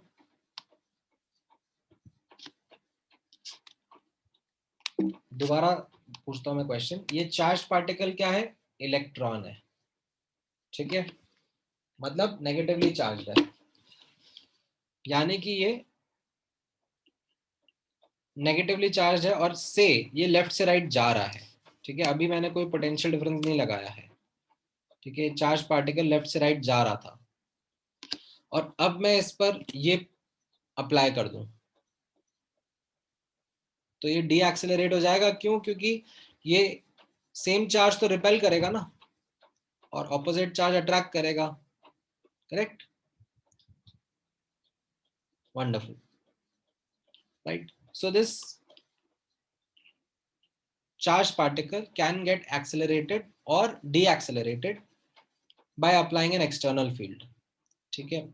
एंड वो जो चेंज आएगा उसकी काइनेटिक एनर्जी में, राइट, चेंज कैसे रिप्रेजेंट करा जाता है? चेंज रिप्रेजेंट करा जाता है ट्रायंगल के सिंबल से, ठीक है। ट्रायंगल को हम लोग बोलते हैं डेल्टा, ठीक है, इसको चेंज या डेल्टा बोलते हैं। इसका मतलब होता है फाइनल माइनस इनिशियल, ठीक है। सो मैं अगर कुछ भी अगर डेल्टा ऐसे लिख रहा हूँ, लेट्स से डेल्टा वी, तो इसका मतलब हो जाएगा V final minus V initial, ठीक है। डेल्टा से I am writing delta E, तो it will be final energy minus initial energy, ठीक है। तो it's a universal symbol of change. तो डेल्टा के E will be equal to Q V. Change in kinetic energy is equal to mod of Q V actually, ठीक है। Mod मैं यहाँ पर इसलिए बता रहा हूँ because I don't want to get into the sign convention right now, ठीक है। जैसे आप ग्रेविटेशनल पोटेंशियल एनर्जी में भी कैसा होता है, साइन कन्वेंशन बनाते हो ना, कि ये लेट्स से ग्राउंड लेवल है, तो इसके ऊपर पॉजिटिव पोटेंशियल एनर्जी, इसके नीचे नेगेटिव पोटेंशियल एनर्जी। तो वैसे ही जब इलेक्ट्रोस्टैटिक पोटेंशियल एनर्जी बतानी होती है, तो रेफरेंस डिसाइड करके उसके बारे में बात करी जाती है। But I don't want to get into that detail, I just want you to remember this formula, ठीक है, that change in kinetic energy is equal to mod q V. तो अब आप यहाँ पे नोटिस करोगे, if I say apply this to the above equation, ठीक है, अबव डेफिनेशन क्या था, that I have an electron at rest and I am accelerating it through a potential difference of 1 volt. तो जो भी उसकी काइनेटिक एनर्जी आएगी finally, that is what I am going to call as 1 eV। तो यहाँ पे नोटिस करना, ये फाइनल काइनेटिक एनर्जी को मैं 1 eV बोलूंगा, इनिशियली रेस्ट पे है तो इनिशियल काइनेटिक एनर्जी 0 है, और ये QV की वैल्यू हो जाएगी। चार्ज ऑफ इलेक्ट्रॉन इतना होता है और पोटेंशियल डिफरेंस हमने 1 वोल्ट का अप्लाई करा है। तो you get the answer of inter conversion between EV and joule, ठीक है। डेरिवेशन समझ में आया इस इंटर कन्वर्जन का?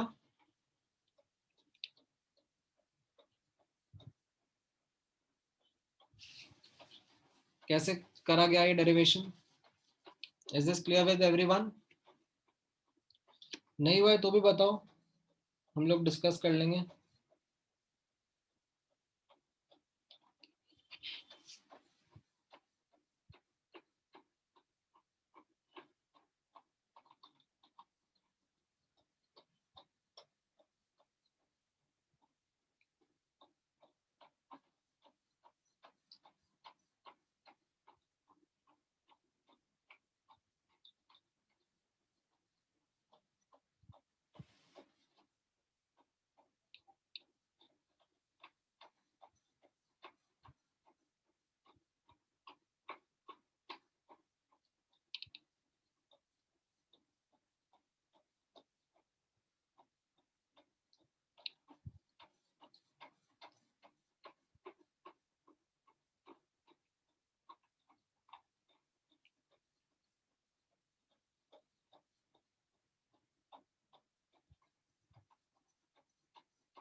ऑल राइट,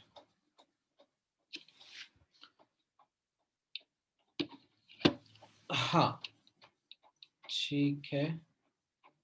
ये आप देखो ना हर्षदा, अगर नेगेटिवली चार्ज पार्टिकल है, वो लेफ्ट से राइट जा रहा था, और मैं उस पर ये पोटेंशियल डिफरेंस जो कि नहीं था, ठीक है, नेगेटिवली चार्ज पार्टिकल पे पोटेंशियल डिफरेंस अप्लाई कर दूंगा, तो इस पे फोर्स कैसा लगेगा? यहाँ से तो रिपल्शन का और यहाँ से अट्रैक्शन का, तो इसका मोशन जो था लेफ्ट से राइट में, वो अब डी एक्सेलरेट हो जाएगा ना।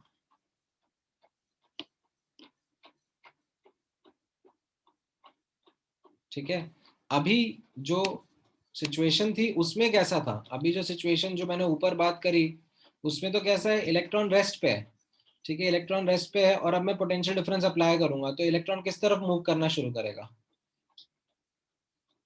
ऑपोजिट चार्ज प्लेट की तरफ, that is to the right. And उसमें जो वो काइनेटिक एनर्जी एक्वायर करेगा उसको हम लोग इस कैलकुलेशन से निकाल सकते हैं, ठीक है। अच्छा, अगर आपको एक कैलकुलेशन समझ में आ गया है तो let me share one quick question regarding the same. ठीक है, मुझे बताओ what will be the answer to this question, try करो।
हाँ, आदित्य, अभय, पूर्वजा,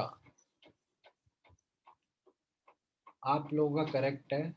बाकी फिर आशुतोष आपका भी करेक्ट था, बट आपने फिर जूल्स में आंसर दे दिया मुझे, ठीक है। यूनिट्स, यूनिट्स का खास ध्यान रखना पड़ेगा आपको। देखो धीरे धीरे यहाँ पे ईवी में पूछा है ना, सो आप सिंपल फॉर्मूला लगाओगे, delta K is equal to mod q V, right. तो अब चार्ज ऑफ अल्फा पार्टिकल,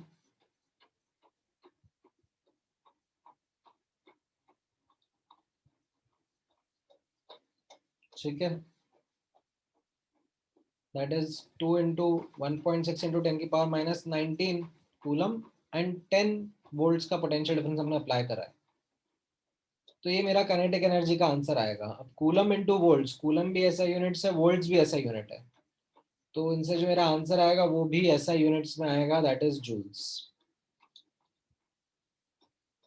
ठीक है। बट मैंने आपको पूछा है ईवी की यूनिट में, तो आप ठीक है आप कर दोगे आंसर। ये 1.6 इंटू 10 की पावर माइनस 19 जूल कितना है, 1 ईवी, तो मेरी फाइनल काइनेटिक एनर्जी आ जाएगी 20 ईवी, ठीक है। अच्छा, अब ये हमारा सिंप्लीफिकेशन कैसे करता है, right? How is it that taking this helps us simplify our calculations? ये समझने की कोशिश करते हैं। ठीक है, तो यहां पर आप नोटिस करना, ये जो एनर्जी ऑफ फोटोन है, हम SI यूनिट्स में जब लिखते हैं तब हम लोग ऐसे hc/लैम्डा लिख देते हैं।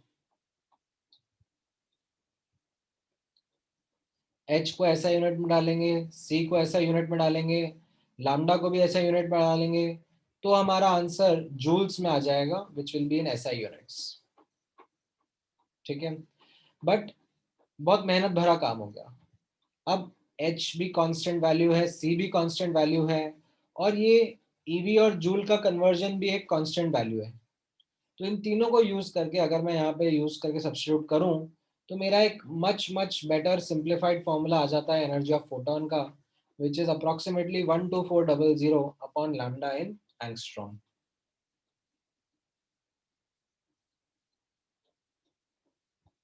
ठीक है, 12400 अपॉन लैम्डा इन एंगस्ट्रॉम। तो ये आपको कैलकुलेशंस में हेल्प करेगा, काफी सॉल्व करने में मदद देगा। किस तरीके से आप नोटिस करो, जैसे फॉर एग्जांपल ये क्वेश्चन एक बार चलो आप खुद ट्राई करो, फिर मैं आपको बताऊंगा।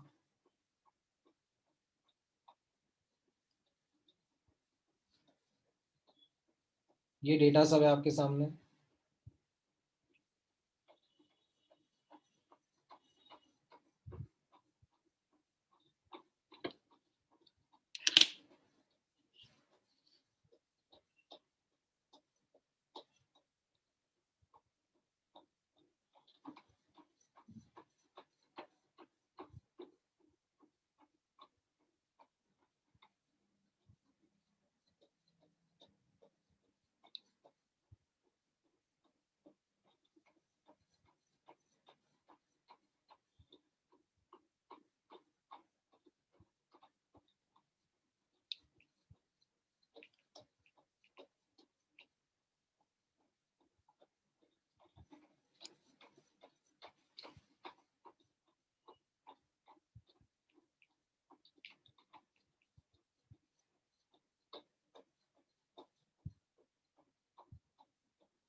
जीरो 0.5 EV, एंगस्ट्रॉम नैनोमीटर का कन्वर्जन भूल गए क्या? कैसे बच्चे हो तुम लोग?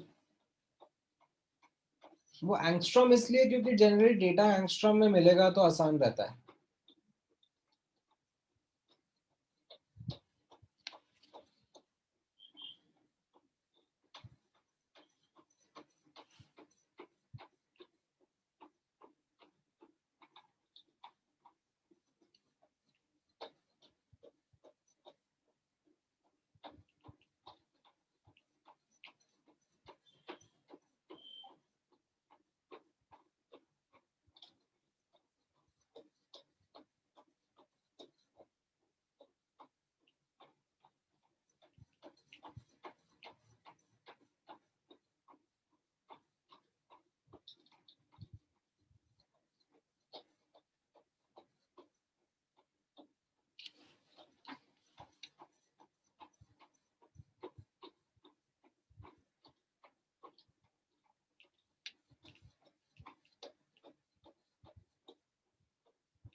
All right, so I guess आप सबको अब समझ में आ गया होगा The correct answer is 0.5 EV.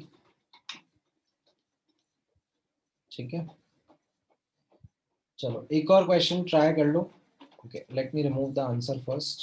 ठीक है, give me just one moment. I'll remove the answer and then आप लोग ट्राई करना,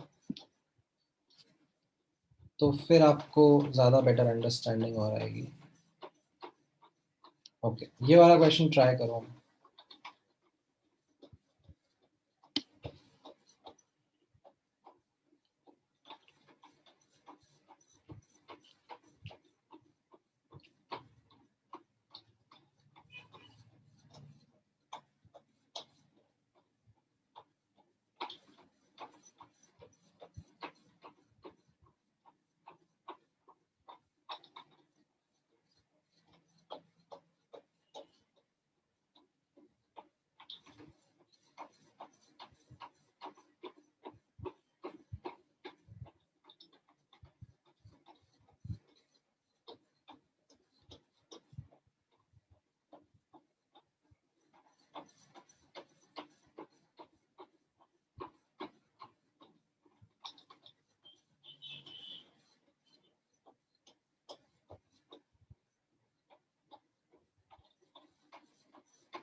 पहले पार्ट का ठीक है आशुतोष आपका.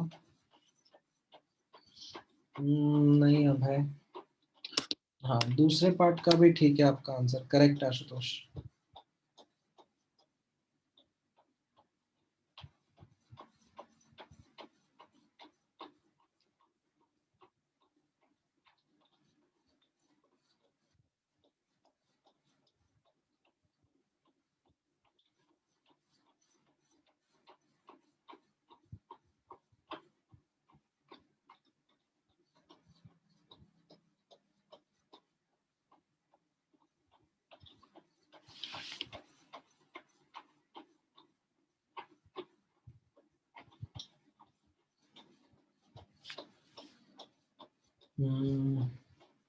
नहीं भार्गव, नहीं आमोद.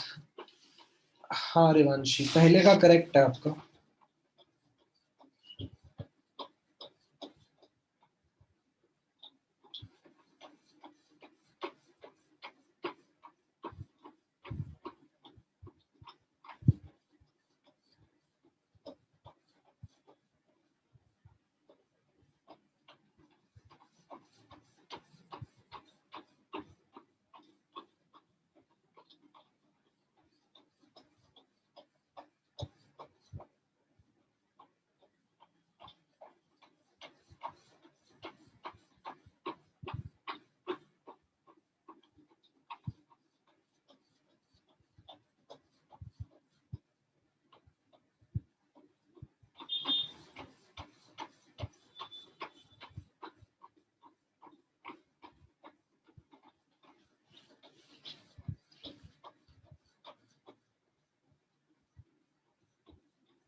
हाँ, आदित्य, विघ्नेश, आप दोनों के आंसर भी करेक्ट है। हर्ष नहीं, आई थिंक आपने कुछ केयरलेस मिस्टेक करी है।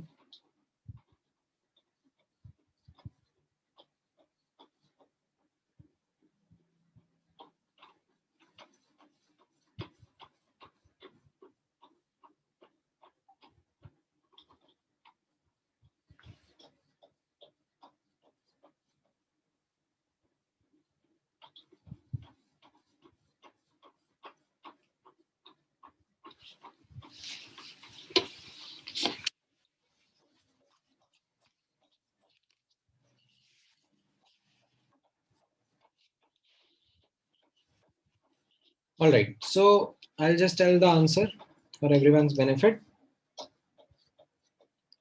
Phi is 2.5 eV and lambda naught is 4960 angstrom. ठीक है, this is the correct answer. कैसे? जैसे ये इनफैक्ट कॉम्बिनेशन हो गया, जो पहले क्वेश्चंस अपन ने करे थे उनका कॉम्बिनेशन हो गया एक तरीके से। लाइक ये अपनी फंडामेंटल इक्वेशन है फोटो इलेक्ट्रिक इफेक्ट की। अब जैसा डेटा दिया हुआ है वैसा हम लोग यहाँ पे वर्क कर रहे हैं। अब एनर्जी ऑफ फोटोन में अगर ईवी में पूरी कैलकुलेशंस करना चाह रहा हूँ, right, this is something which I am highlighting that we want to do the calculations in electron volt, right. तो यहाँ पर कैसा रहेगा, अब पहले इक्वेशन में energy of photon 12400 upon 1240 angstrom is equal to 5 plus K, right.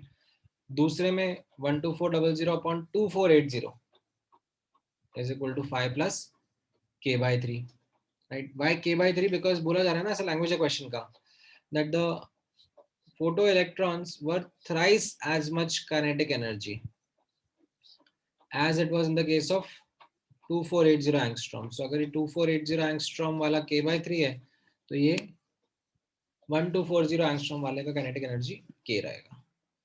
अब आप देख सकते हो दो इक्वेशन, दो वेरिएबल, एक अननोन phi है और एक अननोन k है। सब्स्टिट्यूट करो या जैसे भी इच्छा वैसे सॉल्व करो, आप करोगे तो आपका आंसर आ जाएगा। phi comes out to be 2.5 eV and kinetic energy comes out to be 7.5 eV, right? And hence जब आप लैम्डा नॉट निकालना चाहोगे तो आप वर्क फंक्शन यूज करोगे, because lambda naught and work function आपस में रिलेटेड है। Work function is equal to hc by lambda naught और 12400 upon lambda naught in angstrom.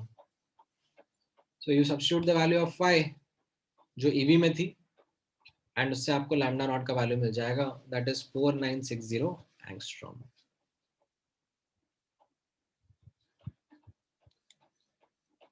समझ में आया?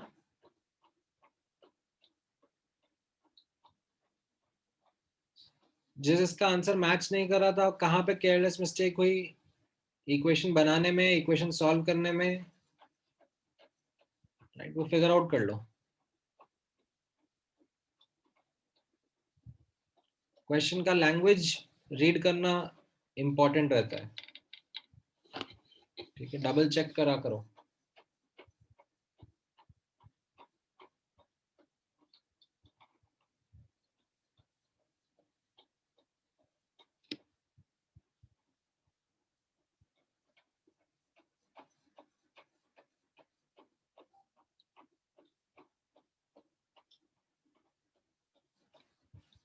ठीक है,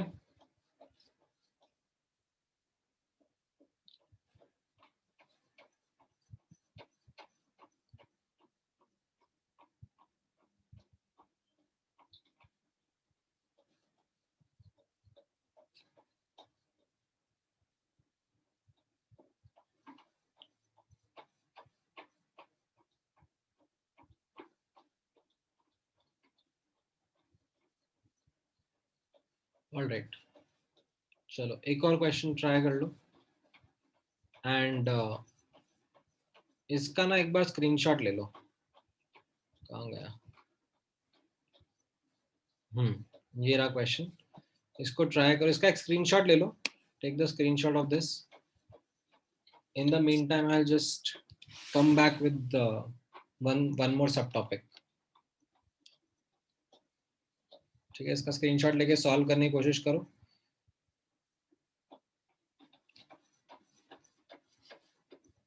लिया सबने?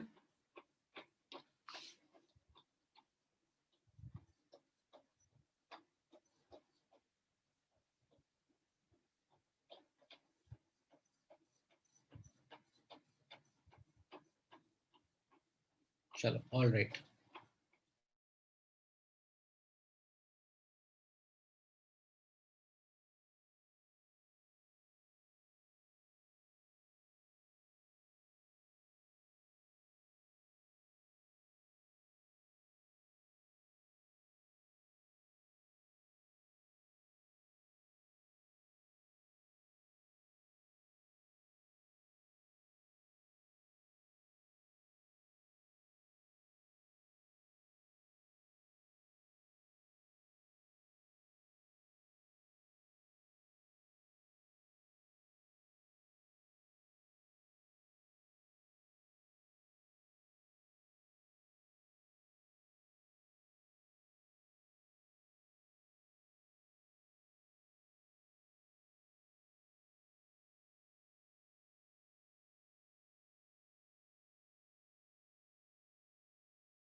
क्या क्या आंसर आया, चलो बताओ.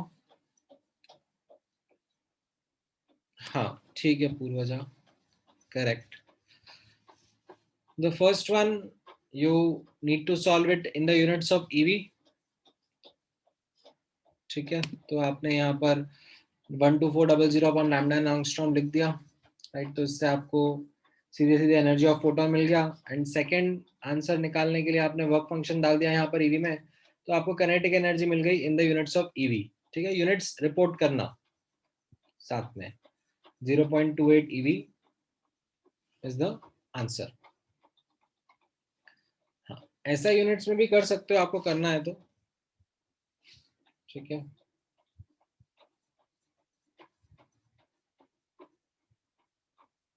तो उससे थोड़ा और एक्यूरेट आंसर आ जाता है, जैसे आपने करा Mrinmayi. 2.475, like it becomes that way.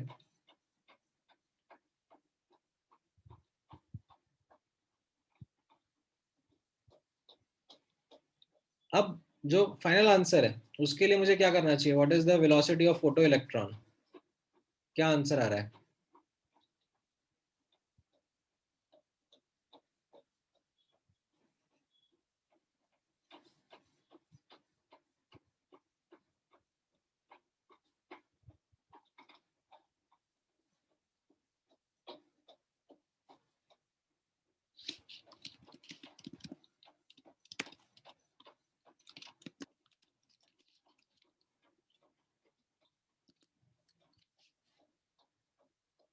कोई ऐसा तो नहीं है जिसका आंसर स्पीड ऑफ लाइट से ज्यादा आ रहा हो, राइट? बिकॉज ये गलती मत करना कि बस हाफ mv² को 0.28 के इक्वल कर दिया, ठीक है? यूनिट्स का ध्यान रखना है। लेफ्ट हैंड साइड पर अगर ऐसा यूनिट्स हैं तो राइट हैंड साइड पे भी ऐसा यूनिट्स होनी चाहिए, राइट? मास केजी में, स्पीड मीटर पर सेकंड में, तो राइट हैंड साइड पे एनर्जी भी जूल्स में लिखनी है। एंड फिर आप सॉल्व करोगे तो आपका करेक्ट आंसर आएगा।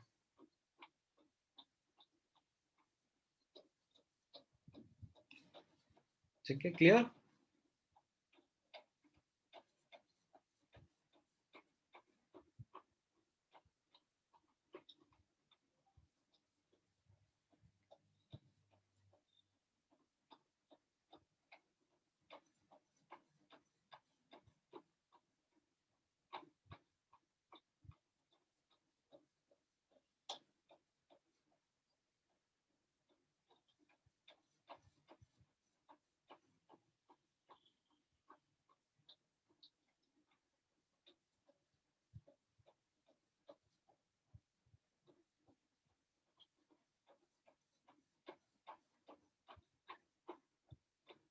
All right, so now let's introduce this next concept called as stopping potential. Okay, now this concept is actually answering the question जो मैंने आपको starting में पूछा था. How do we validate this equation?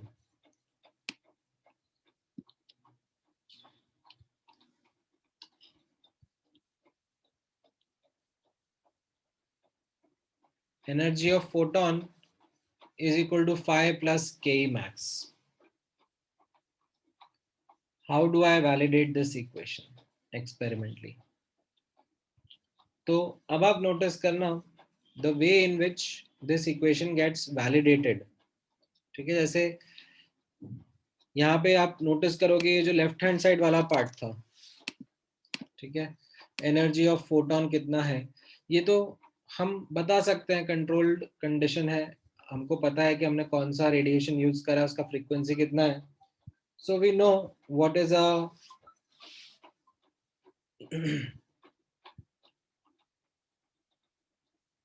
energy of the photon. ठीक है, and work function भी हमें मेटल का निकालना आता है, राइट? वर्क फंक्शन कैसे निकालते हैं? It is equal to h nu naught. हम लोग ये भी एक्सपेरिमेंटली निकाल सकते हैं, मेटल हमें पता होगा, हम लोग डिफरेंट डिफरेंट फ्रीक्वेंसी का रेडिएशन स्ट्राइक करेंगे तो उससे हमें पता पड़ जाएगा किस पे फोटो इलेक्ट्रिक इफेक्ट स्टॉप हो रहा है, तो वो न्यू नॉट की वैल्यू हो गई. तो ये फाई का वैल्यू भी एक्सपेरिमेंटली निकाल लिया, राइट? व्हाट अबाउट दिस के मैक्स? तो अब आपके सामने आंसर है, ठीक है? Just give me 1 minute guys, just give me 1 minute.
All right, so yeah, as I was saying, यहाँ पे आप नोटिस करो दैट ये काइनेटिक एनर्जी जो है, इसको समझने का तरीका इस अंडरस्टैंडिंग से आ सकता है. ये जो मैंने आपको बताया था that change in kinetic energy is equal to mod q V. तो हम लोग ये काइनेटिक एनर्जी कैसे मेजर कर सकते हैं? डायरेक्ट ऑब्जर्वेशन से तो नहीं कर सकते कि इलेक्ट्रॉन दिख तो रहा नहीं है, कितना टाइम में कितना डिस्टेंस ट्रैवल कर रहा है तो मैं स्पीड बता दूंगा, काइनेटिक एनर्जी कैलकुलेट कर लूंगा। हम लोग क्या करते हैं, यहाँ पर बैटरी लगाते हैं such that we create an opposing potential difference। मतलब ये नेगेटिवली चार्ज प्लेट इधर रहेगी, पॉजिटिवली चार्ज प्लेट इधर रहेगी, एंड इस पोटेंशियल डिफरेंस से हम लोग इन इलेक्ट्रॉन्स को रोकने की कोशिश करेंगे ताकि ये करंट जीरो हो जाए, इलेक्ट्रॉन यहां पहुंच ही ना पाए, राइट। तो कितना पोटेंशियल लगाने पर ये करंट जीरो हो जाएगा should give me the value of kinetic energy of the electrons, the maximum kinetic energy of the electrons, right। कैसे? आपको जैसे ये बताया था मैंने थोड़ी देर पहले, right, कि ये जो पोटेंशियल डिफरेंस है इसको हम अप्लाई करके एक्सेलरेट भी कर सकते हैं या स्टॉप भी कर सकते हैं इलेक्ट्रॉन को, राइट।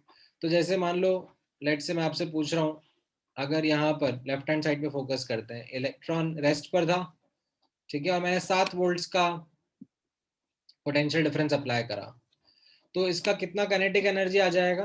ठीक है, इनिशियली रेस्ट पे था, ये ऑपोजिट चार्ज प्लेट की तरफ मूव करने लगेगा, what will be the kinetic energy that the electron will acquire?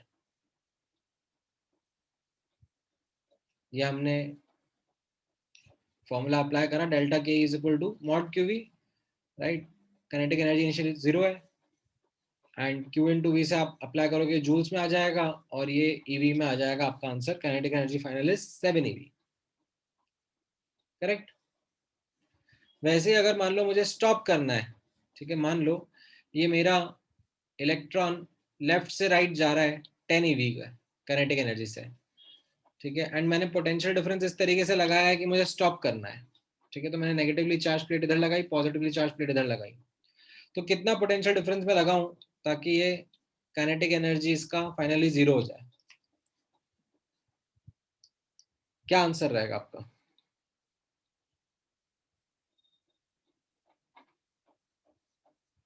Correct, 10 volts, है ना।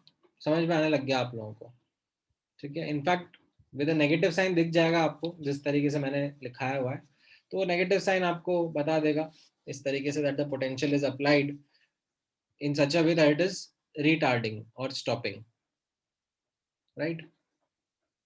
तो ये स्टॉपिंग पोटेंशियल से हमें पता पड़ता है कि कितनी काइनेटिक एनर्जी इलेक्ट्रॉन्स की होती है, राइट। तो मैं क्या करूंगा, अब मुझे अगर इस इक्वेशन को वैलिडेट करना है, ठीक है, तो लाइट की फ्रीक्वेंसी मुझे पता है, मेटल मुझे पता है, उसका वर्क फंक्शन मैं पता कर लूंगा, फिर जो इलेक्ट्रॉन्स इजेक्ट होंगे उनको मैं ये बैटरी लगा के पोटेंशियल डिफरेंस से पता कर लूंगा कितना पोटेंशियल लगाने पर kinetic energy of the electron is becoming 0, I can stop the electrons. तो उससे मैं फिर एक काइनेटिक एनर्जी के ई मैक्स ऑफ इलेक्ट्रॉन निकाल लूंगा और उनको इस इक्वेशन में पुट करूंगा। अगर left hand side right hand side से मैच कर रहा है तो मतलब द इक्वेशन वर्क्स। समझ में आया कैसे वैलिडेशन हुआ इसका? Through this term called as stopping potential. So stopping potential का डेफिनेशन क्या हो गया? What is the definition of stopping potential? Stopping potential is the minimum negative potential that is applied to stop photocurrent, ठीक है। तो अब जैसे मान लो एक क्वेश्चन है आपके सामने और आपको अब स्टॉपिंग पोटेंशियल निकालना है, कितना होगा, तो आप बता सकते हो मुझे आंसर?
हाँ करेक्ट, -8 वोल्ट्स या 8 वोल्ट भी बोल दोगे, मैग्नीट्यूड पे भी फोकस कर लोगे तो भी चलेगा।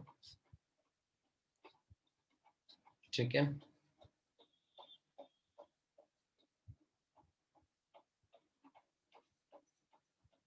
अच्छा ठीक है, बट इस चीज का ध्यान रखना, ऐसे नहीं कि रैंडमली हवा में कर दिया। लेट्स से ये वाले क्वेश्चन का आंसर करो कि एक अल्फा पार्टिकल है जो कि 5 eV, वो माइनस एक्चुअली कैसा है ना, वो बताना चाह रहा है that the potential has been applied to stop the electron. ठीक है, डायरेक्शन के लिए हेल्पफुल रहता है वो।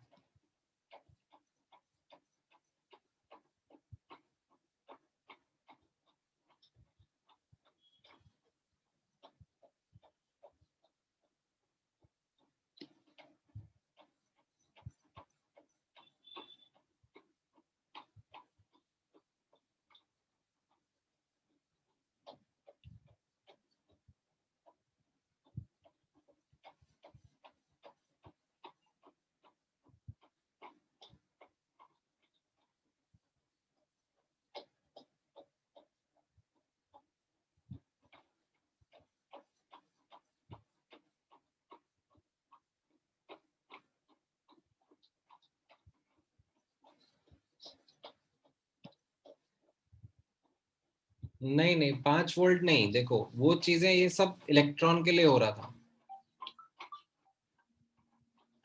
ठीक है, यहाँ पे अल्फा पार्टिकल का चार्ज अलग रहता है ना।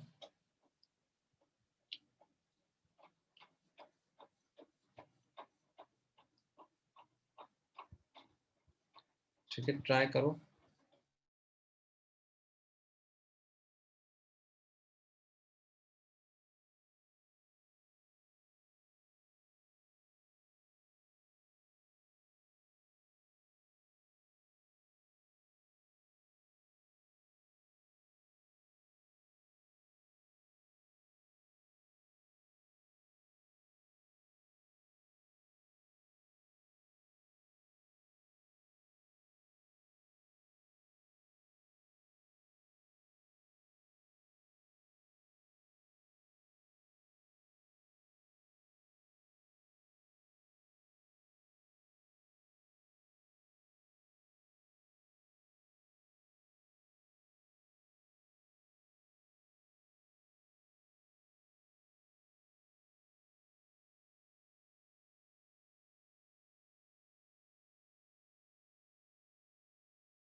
All right, so the correct answer is yes, 2.5 volts.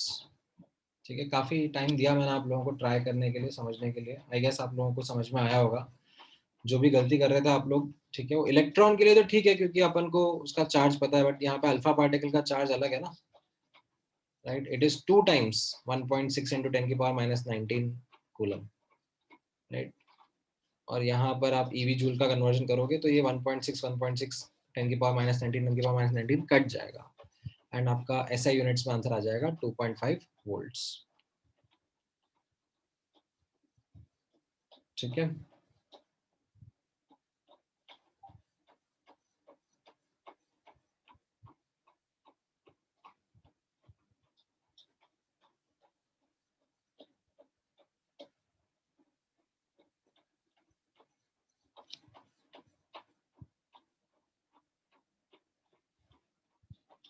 All right, चलो आज के लिए इतना डिस्कशन काफी है. आई थिंक इतने questions are good enough.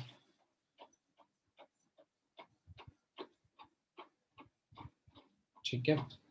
Any doubts, any questions other than these guys? कुछ और पूछना है, समझना है आपको?